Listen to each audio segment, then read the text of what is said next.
30 jaar begin. In 1986 het ek skole. Hoe ervaar jy interskole en wat maak interskole spesiaal?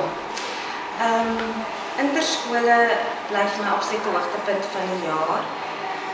Die oggend as ek inry in die Parelse strate en al die bome het interskole lint om, dan weet ek hier, dan kry almal hierdie gevoel en daar's net 'n spesiale vibe in die dorp en jy kan dit ervaar by die skool en die winkels oral en wat dit vir my spesiaal maak is dat soveel oud gemies terugkom na die skool toe en ek het verlede jaar hier buite gesit en toe kom hier 'n ou oomie aan met 'n kierie en hulle moes hom ophelp by die trappies en ek vra toe maar wie's die ou oom wat hy kom en toe sê Ruda dit vir my maar die ou oom was ek weet hoeveel jaar terug matriek nie, maar hy het gesê hy wil self sy interskole kaartjie kom haal.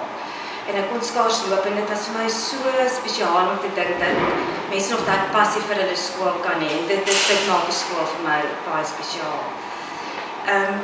En ja, die kinders se gees en dit bring almal bymekaar, kinders en oud studente en ouers en mense van oor die hele wêreld. Dit maak dit vir my spesiaal. Raak u nog senuweeagtig vir 'n interskole wedstryd?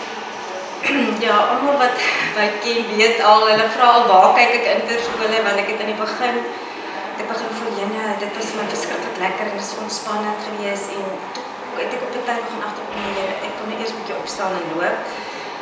En toe het ek later die hele interskool agter die paviljoen gestaan en gedink maar ek kan nie meer kyk hier, dit is net vir my te spanningsvol. Ek kyk maar so oor mense se skouers en ek moet sê die laaste 3 jaar kom ek maar hier na die kom weer toe.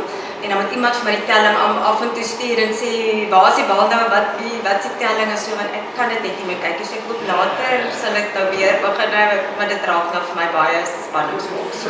Seker die ouderdom wat dit nou veroorsaak, maar ja.